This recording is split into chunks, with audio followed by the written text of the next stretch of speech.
This episode of Your Most Obedient and Humble Servant is supported by the Dr. Scholl Foundation.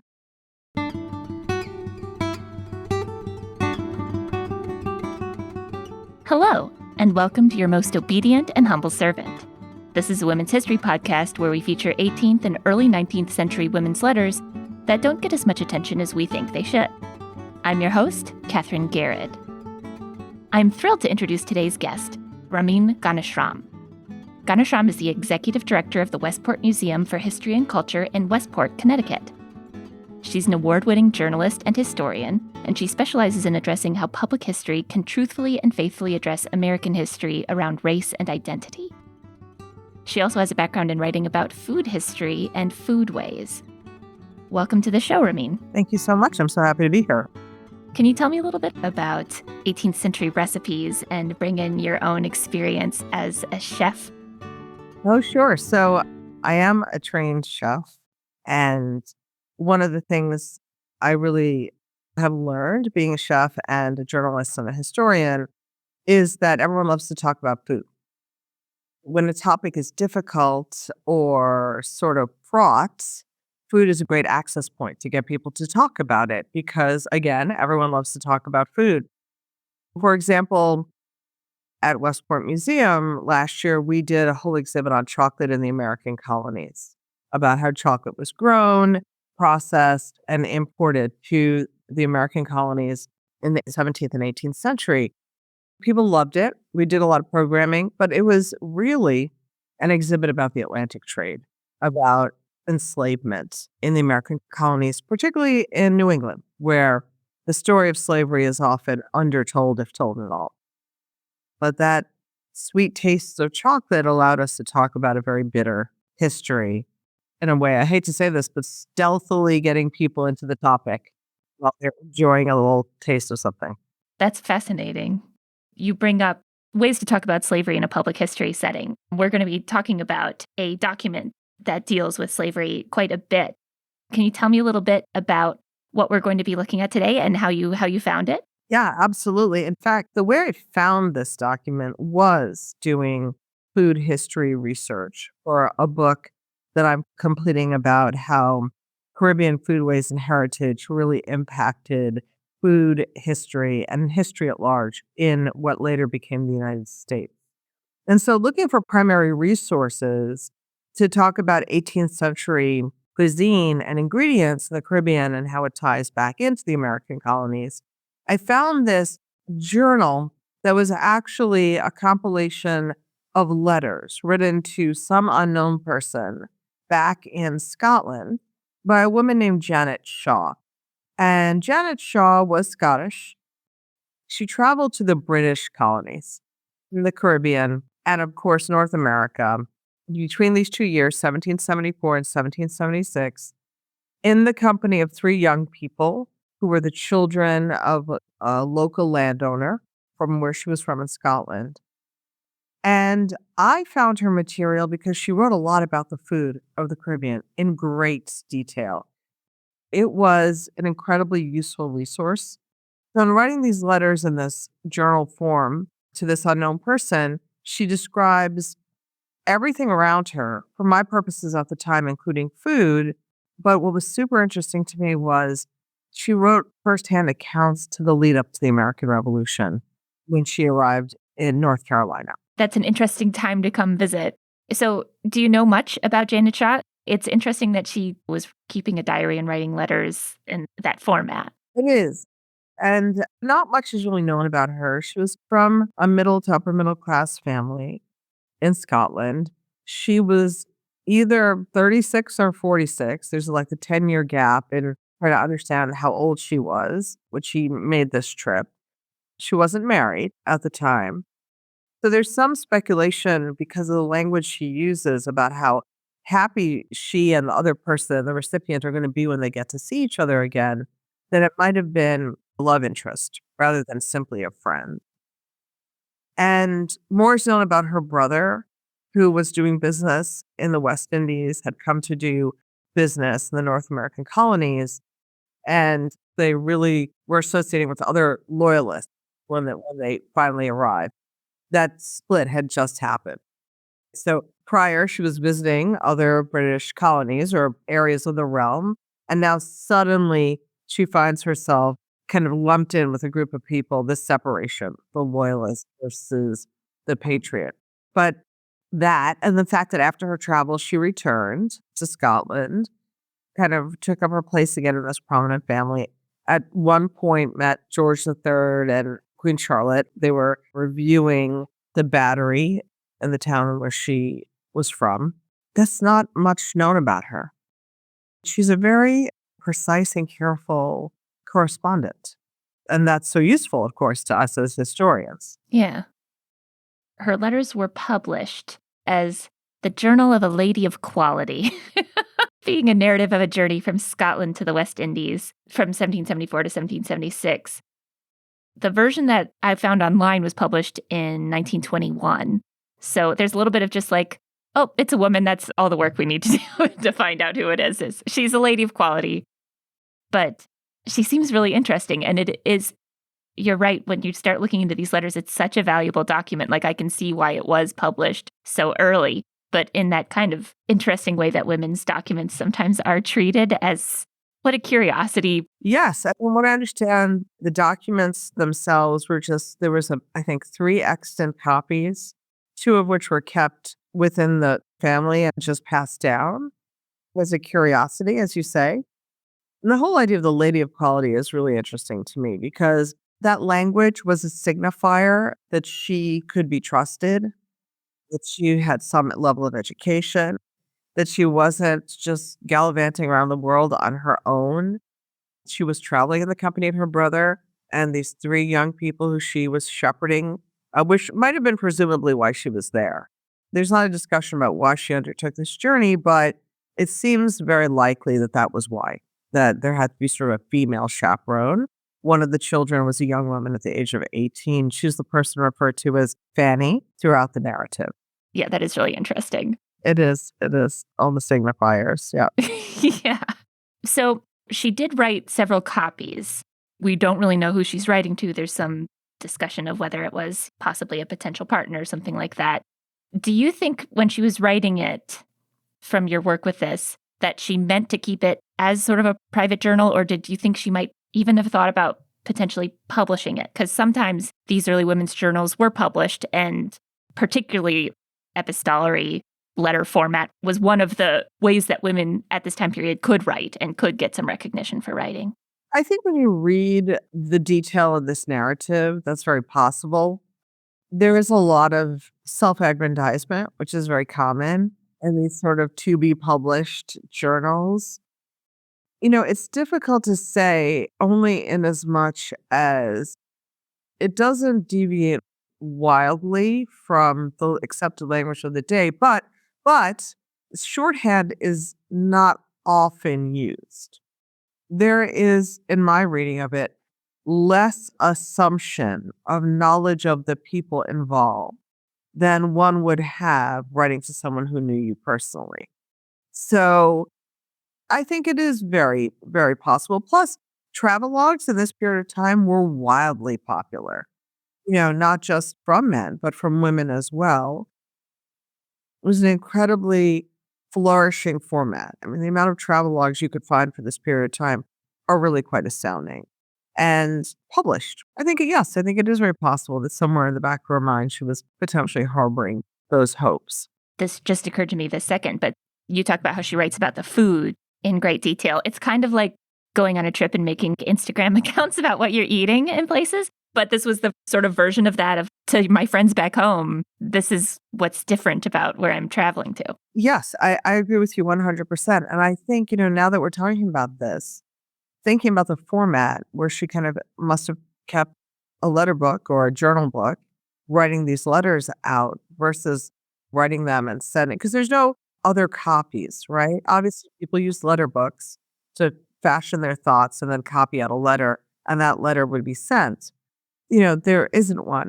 And her family and the people she associated with and refers to are significant enough to have archival material out in the world. These letters are not extant. That doesn't mean anything, but it does not seem to have come out of a letter book. And I bring that up to say Therefore, she had plenty of time to go back and amend and edit and add more detail for the public gaze in this kind of manner of, being an Instagrammer wanting to be sure that everybody gets every single detail. It's not really an easily editable format, but it's that public gaze. I think you're right. The more we talk about this, I think it was probably intended for publication. I think that's a pretty good setup of what we're talking about. So to dig into the specific, we're going to talk about an excerpt from a specific letter. And just to set up the context, where is she at the time of this? What's going on in her life? In the period of this particular letter, she has been traveling for about a year. She has left Antigua in the West Indies, and now she's in Wilmington, North Carolina. She is still with the 3 children she's traveling with and is staying at a variety of friends. Her brother is with her Alexander for a period of time and then seems to be traveling to Boston, which is kind of the hotbed of the revolutionary activity. This is 1775. In addition to writing about food and about the landscape and about all the friends who just are all, she says, are like jostling and angling for her to stay with them, which is kind of interesting. She is observing this sort of proto-revolutionary activity that is happening in Wilmington. I think the way you said it earlier of she's gone from British colonies to suddenly somewhere where being a loyalist is kind of a dirty word to certain people is super fascinating, particularly since there's a lot of debate over how many people really were patriots or loyalists in different parts of the country. And it seems like she's been sort of thrown into that and she's encountering patriots and loyalists and all of this tension. Yes. And she writes about this where she says, and we'll get into this in the letters, but she basically, in this particular context, says, and everyone's going to figure out that we're all on the same side in the end. Kind of like this is just a passing madness, if you will. It's kind of the way she talks about it. The people who are in this moment talking of revolt are being hoodwinked and they don't really quite get it. At this point in the revolution, Boston has been blockaded. There's almost like a price on the head of Sam Adams, and John Hancock. It is a serious thing. It's something that has been discussed continually, both in the United Kingdom and its colonies. And it's not as if this is shocking or new information to her, but the pace in which it is progressing this far south. Boston was already militarized. It was already a city under siege in a sense. There was martial law declared already in Boston during this time. In fact, while she's there, she discusses a proclamation from the governor of Massachusetts declaring martial law. But the idea that it is trickling down this far is where I think her kind of surprise is that led her to write about it in such great detail. Yeah, that's interesting.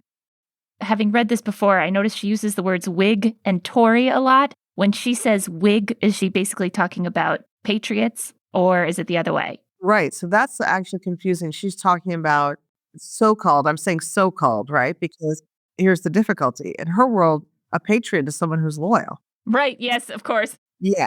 She's referring to people who Rebels. were, yes, rebels. I work for Encyclopedia Virginia and we're having to pick our words for the Revolutionary War entries. And there's a lot of confusion sometimes. Yes, especially because the language around it didn't solidify until well into the conflict, if not later. Right. So is there any other information you think would be helpful for somebody to hear before we dig into it? And there's a subtext here that I don't think the reader may know. If you are not a student of sort of what I was talking about before, like the links between all the British Western Hemisphere colonies in the Caribbean and in North America, and how much it was a commercial entity, how much it was the ground for wealth, for earning money. That's what her brother is coming over here to do. He's coming over here to work. It was kind of this new place where great amounts of wealth could be had. In journals like this, in her journal entries about the West Indies or her letters, and of other people, a lot of space is given to the wealth of West India planters. There was a lot of language at the time about being as rich as a West India planter. And also regarding the Southern plantations in North America and in the colonies that became the Southern American states. I think that's really important because she's coming to this with, if not only an understanding, a deep admiration of the value of this commercial prospect, which is run on the engine of the labor of enslaved people. So it's not only accepted as par for the course, it is considered, in a sense, an admirable methodology by smart men to reap profit. I think we have to remember that in the context when we read her letter. That's really well put. So, the Diary of Janet Shaw in 1775. At present, the martial law stands thus. An officer or committeeman enters a plantation with his posse. The alternative is proposed. Agree to join us, and your persons and properties are safe. You have £1 a day. Your duty is no more than once a month appearing under arms at Wilmington, which will prove only a merrymaking, where you will have as much grog as you can drink. But if you refuse, we are directly to cut up your corn, shoot your pigs, burn your houses, seize your negroes, and perhaps tar and feather yourself. Not to choose, the first requires more courage than they are possessed of, and I believe this method has seldom failed with the lower sort. No sooner do they appear under arms on the stated day than they are harangued by their officers with the implacable cruelty of the King of Great Britain, who is resolved to murder and destroy man, wife, and child, and that he has sworn before God and his Parliament that he will not spare one of them. And this those deluded people believe more firmly than their creed. And who is it that is bold enough to venture to undeceive them? The king's proclamation they never saw, but are told it was ordering the Tories to murder the Whigs, and promising every Negro that would murder his master and family that he should have his master's plantation. This last artifice they may pay for, as the Negroes have got it amongst them and believe it to be true. 'Tis 10 to 1 they may try the experiment, and in that case friends and foes will be all one.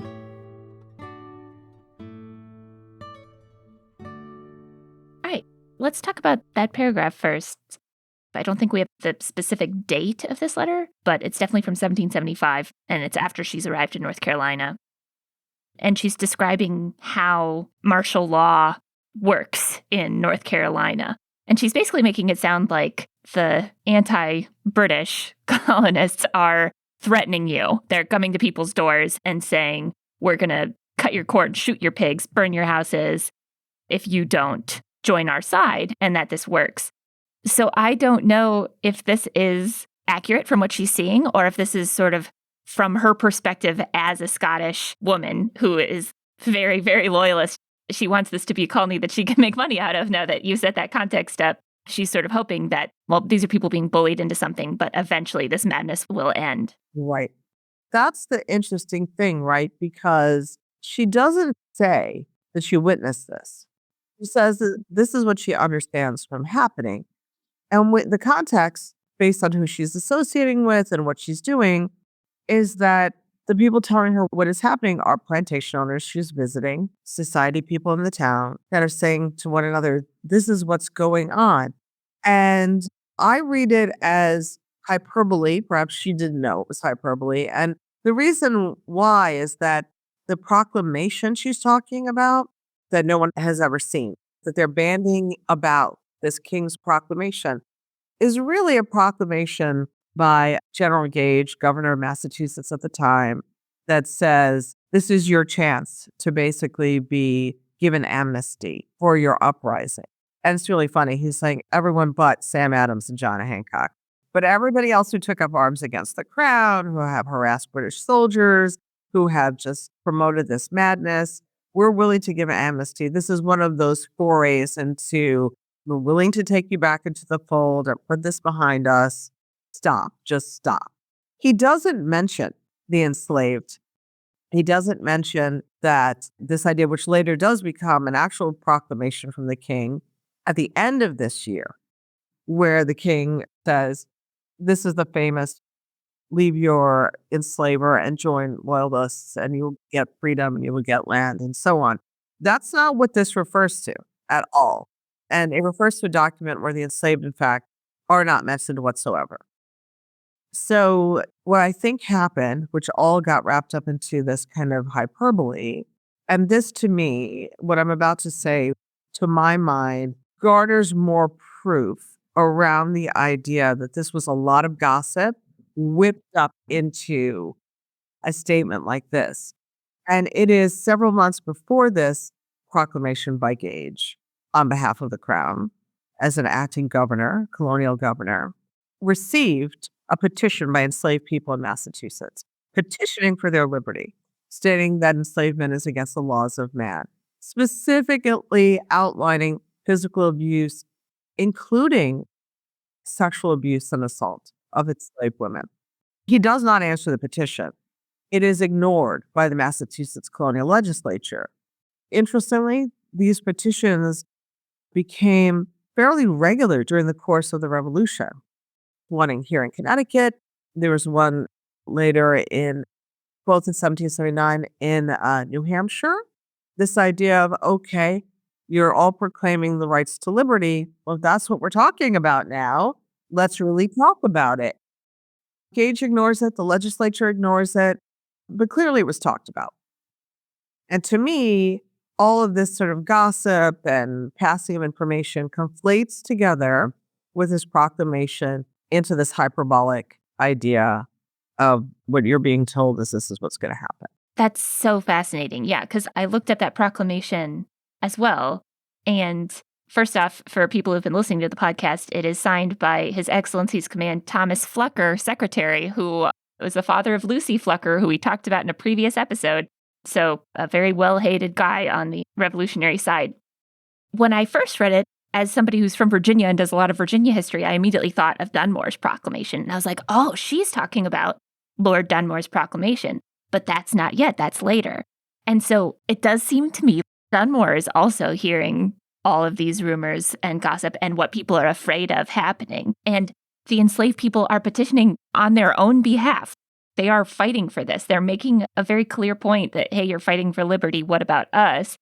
And it seems like people like Thomas Gage and the Crown aren't really seriously considering it, right? Because they want to sort of pacify people. But Dunmore hits a point where he's like, no, let's do it. Let's promise enslaved people that if they fight for Britain, that they will earn their freedom. I think that's a really good point on your part. I mean, I think that Dunmore was basically saying, let's call their bluff. Yeah. Let's really go there.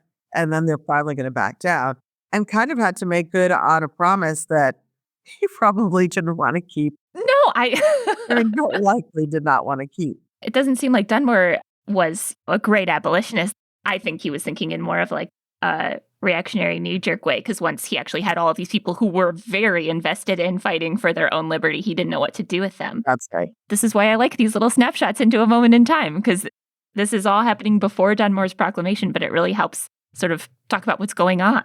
And I think it also implies what we know from letters like this and other letters, clearly, and newspaper accounts and so on, how much this was discussed by people of the time. Because there's only one way that the Gage Proclamation and this idea of the enslaved petition in the Massachusetts legislature and the governor, there's only one way that information got around, and that's people writing to each other and saying, this happened, and this is what's going on. So that information spread almost like gossip, like wildfire. And that to me is very, very interesting as well, as a portend of what could happen, or as essentially the catalyst to things that happen, like you said, Dunmore's proclamation.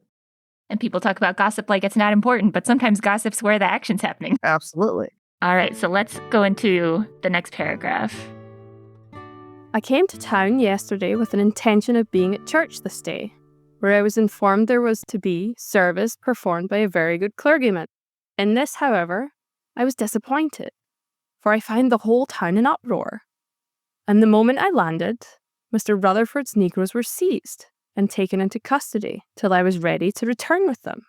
This apparent insult I resented extremely, till going up to Dr. Cobham's, I found my short prophecy in regard to the Negroes was already fulfilled, and that an insurrection was hourly expected. There had been a great number of them discovered in the adjoining woods before, most of them in arms, and a fellow belonging to Dr. Cobham was actually killed. All parties are now united against the common enemies. Every man is in arms, and the patrols going through all the town and searching every Negro's house to see they are all at home by 9 at night. But what is most provoking, every mouth, male and female, is opened against Britain, her king and their abettors. Here called the Tories, though the poor Tories are likely to suffer, at least as much as any of them, and who are ready to give their assistance to quell them as any independents amongst them. But whatever way this ends, it will confirm the report I formerly mentioned to you, past all contradiction. All right, so it seems like people have heard enough about these promises of freedom. There might actually be a insurrection, as she says, of who she calls the Negroes, but enslaved people are already organizing to take advantage of this. So I have a thought about that, though. Yes. And my thought about that is this. Were they? I mean, enslaved people had to take whatever opportunities they could to have community, to meet with one another, to practice traditional religious practices, to simply see a spouse or a child who was enslaved on another plantation. And we don't know for a fact that this was truly an insurrection. It could have been any number of things. You could make an assumption that if it was mostly men, and it seems like it was, yes, it could have been very likely. We can't prove that without a shadow of a doubt. Well, one thing is certainly true is that this terror and this fear, which I want to be clear was a terror and a fear of European colonizers, both in the Caribbean and in the North American colonies, that could reach such extreme levels that the level of barbarism and cruelty over and above, enslavement was astonishing because they were outnumbered. Yeah. There's this paranoia of the white planter class that they're surrounded by. And Virginia at this point was like 40% enslaved population. The people who are on these large plantations are well outnumbered by people that they know they are misusing. They know that enslaving somebody is going to lead them to resent you. And there is this absolute paranoia that you read in some of these letters. Something like this proclamation seems to be bringing out. Right. Seems like she's writing this letter sort of from day to day. And there are updates that sort of take place as she's writing it. And I want to point out that she's quite self-congratulatory. This whole excerpt, this whole letter basically says, I told you. I was right. Yes. Not only that this would happen, but once the real enemy shows up, you're all going to band together, aren't you? So I read that, like many people at the time, loyalists, felt like this isn't really going to go anywhere because ultimately our real interests are the same. And when threatened, we're going to stick together. So that was interesting. So she goes on and she's referring to this directive for her to take the enslaved people back to the plantation, which she says that she doesn't like. She resents that. And so she says, as I was afraid to venture up with only the Negroes, I dispatched the boat with them, and a letter to Fanny, begging her to secure all their arms and come herself down to town. She is far from well. Her father is as yet at Hunt Hill. Mr. Nielsen came down with me and presently went off to the governor, so she has no white person with her, but our two Abigails. I expect her every moment. I go to sup with my friends on the hill, and then return to sleep at the doctor's. I change my quarters every time I am in town to please all of my friends. To do the whole justice, they are very hospitable. Good evening to you. I will write again tomorrow. I have an excellent apartment, and everybody is too much engaged about themselves to mind what I am doing.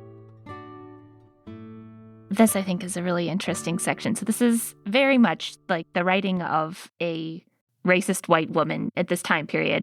So she says she's afraid to travel with only enslaved people. And she's writing to, who's Fanny again? The daughter, the 3 children of Mr. Rutherford, who she is helping to bring back from the United Kingdom to him, where he now lives in North Carolina at an estate called Hunt Hill. Okay. And Fanny's the eldest daughter. So she's basically saying, wherever they're staying is different from where her father is. He's still at the plantation.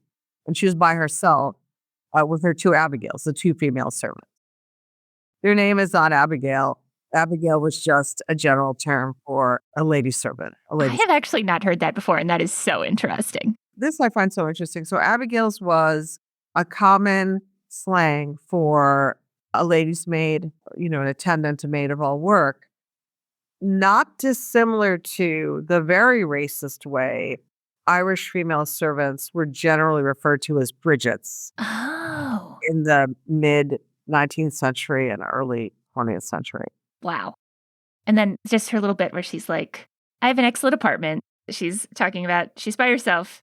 Everybody's too engaged about themselves to worry about me. I'll just sit here and write my little diary. She's all alone in her nice little apartment visiting people. Also, this thing that I spoke about before, where she was like, I have to change my quarters every time in town to please all my friends.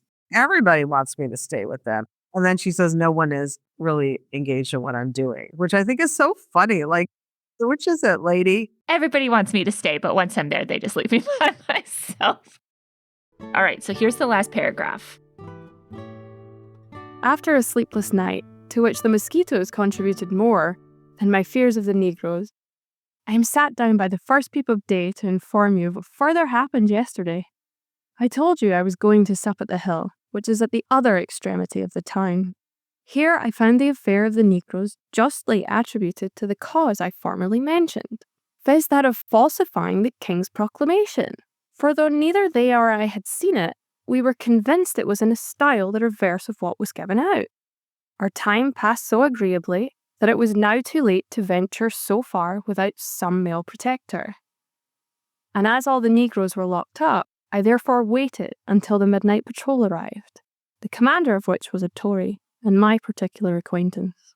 Under his protection, therefore, I marched off at the head of the party, stopping at the different houses in our way to examine if the Negroes were at home. For God's sake, draw a picture of your friend in this situation, and see if 'tis possible to know me. Oh, I shall make a glorious knapsack bearer. You have formed a very wrong idea of my delicacy. I find I can put it on and off, like any piece of dress. But to proceed with my midnight march. While the men went into the houses, I stayed without with the commander of the party, who took that opportunity to assure me he believed the whole was a trick intended, in the first place, to inflame the minds of the populace, and in the next place to get those who had not before taken up arms to do it now, and form an association for the safety of the town. What further design they had he could not tell, but made not the least doubt it was for some sinister purpose this farce was carried on. But poor Cobham had lost a valuable slave, and the poor fellow his life without the least reason, he was certain. For that it was a fact well known to almost everybody that he met a mistress every night in the opposite wood, and that the wench, being kept by her master, was forced to carry on the intrigue with her black lover with great secrecy, which was the reason the fellow was so anxious to conceal himself, that the very man who shot him knew this and had watched him. My hypothesis is, however, that the Negroes will revolt. I bade my friend good night, and found Mrs. Cobham in a terrible huff from the idea I was not to come back that night. She is so much affected by the fate of her Negro that she is almost as great a Tory as her husband, which was not lately the case. But here comes the coffee. Farewell. If Fanny come down, I will write again from this. This is just like an incredible paragraph to me. There's so much that's going on here.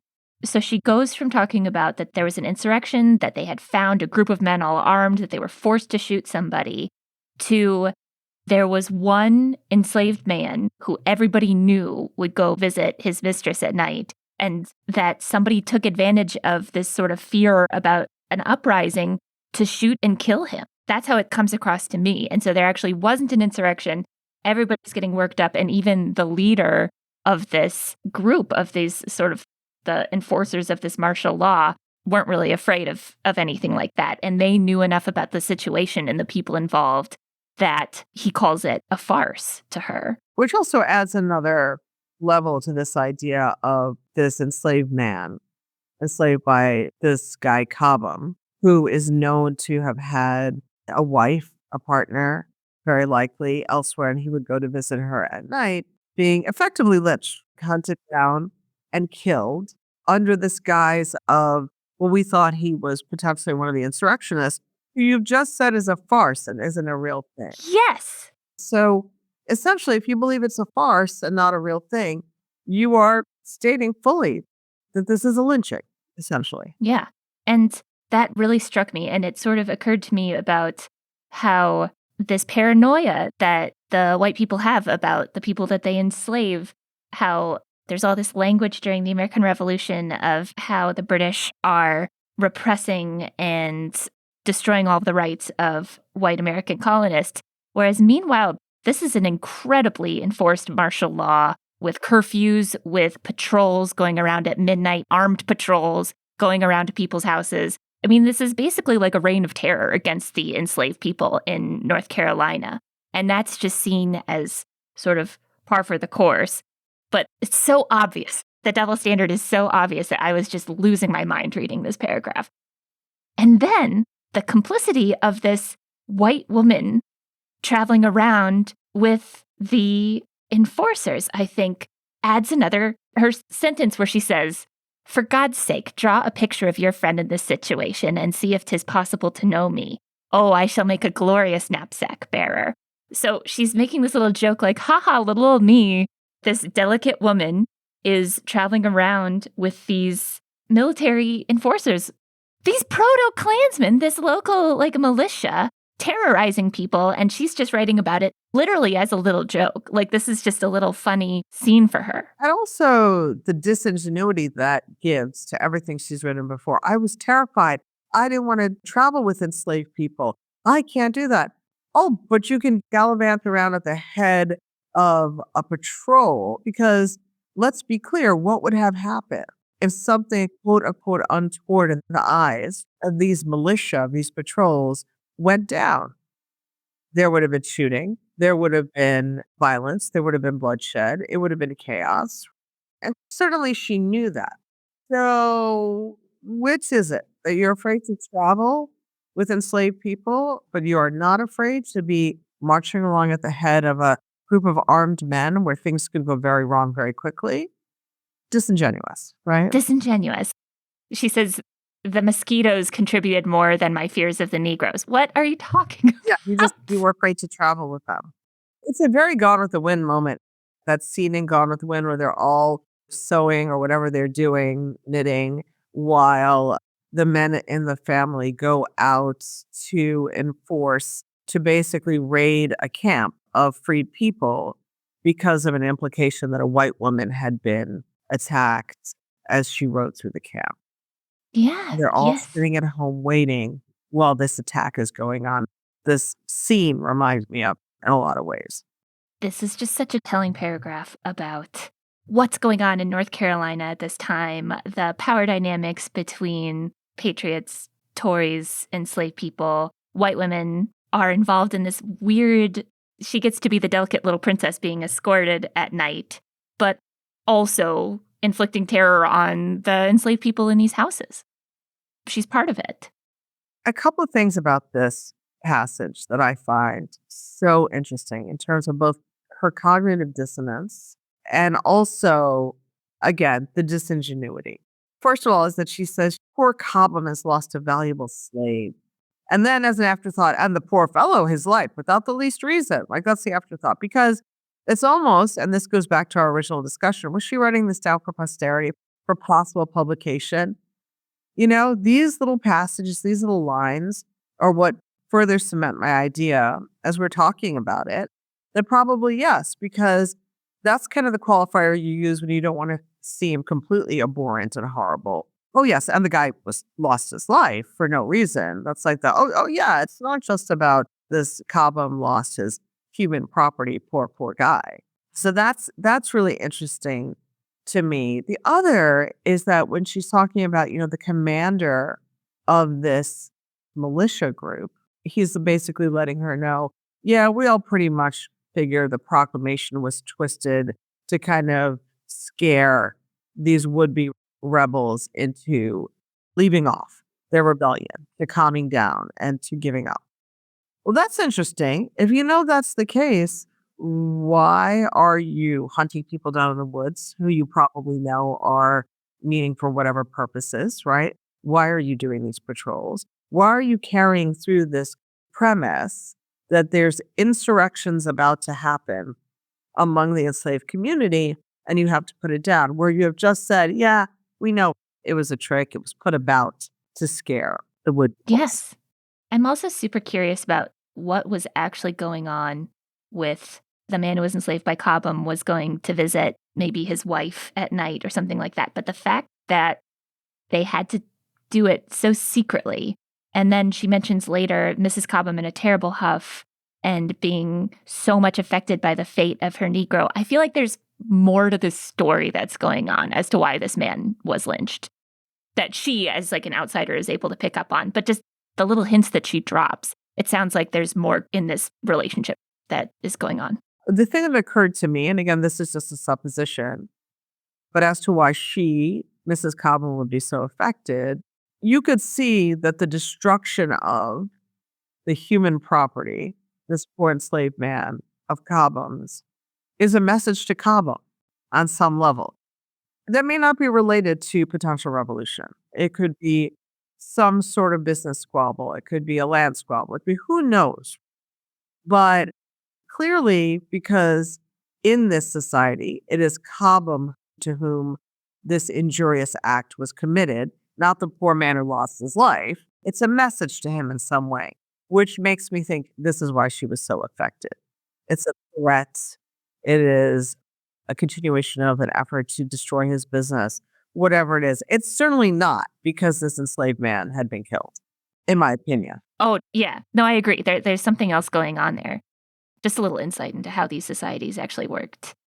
If there was sort of one thing that you want my listeners to take away from this document, what is it? It's really in line with what we've been talking about, which is that you have to really read this carefully to understand that there's a subtext. I think that there is a desire, and we know this, of modern people to say the things that are stated in these letters, in these journals, in these documents are simply people of their time stating things of their time.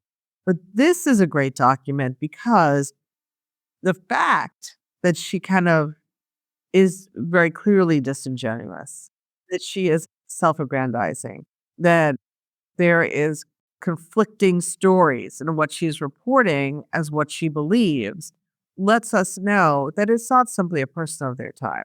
There is a sense of right doing and wrongdoing embedded in this.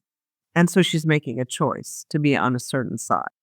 And that's what I would like people to really take away. And you might have to read this a few times over to really get that and understand the personality of this individual. I think that's incredibly important. The other thing with a letter like this, and I say this from my work with this document and these letters with respect to understanding sort of foodways and the commercial aspect of food products in the West Indies, is that these documents are tricky because they do provide valuable information with an extreme bias. And so, for example, with the food work that I do, it seems like how much bias can you embed into stating what was on a table? But you can. So it's kind of separating out facts and using these documents for what you can get out of them. I think that they're useful documents, as abhorrent as they are in many cases. They're still very useful documents, given that in the people that she's talking about at large, the enslaved community had no opportunity to speak for themselves. Her bias speaking for them is not great, but it does give us some points to work from. I guess that's the thing I would say, is read these documents not so much for their accuracy in the assessment of the situation, but for the breadcrumbs they give you. Try to find the truth elsewhere. Absolutely. I've been having a lot of conversations about the things that are hidden from the archives and the things that live in the archives. And I think that reading documents like this, but with the knowledge and understanding that she's trying to prevent her readers, she's not thinking about enslaved people as like full human beings, and she's actively trying to prevent her readers from thinking about them in the same way. But if you read about it from the perspective of the people that she's trying to dehumanize, then you can still get something really valuable out of it. Thank you so much for bringing this diary to my attention. I think this is so fascinating, and now I want to go back and read more of it and read about the foods she's eating and things like that. But I just thought this was such a rich text, and I had never heard of this before. So thank you so much for sharing it with me. You are so welcome. For my listeners, feel free to check out the original document. We'll link to it in the show notes. And I am, as ever, your most obedient and humble servant. Thank you very much.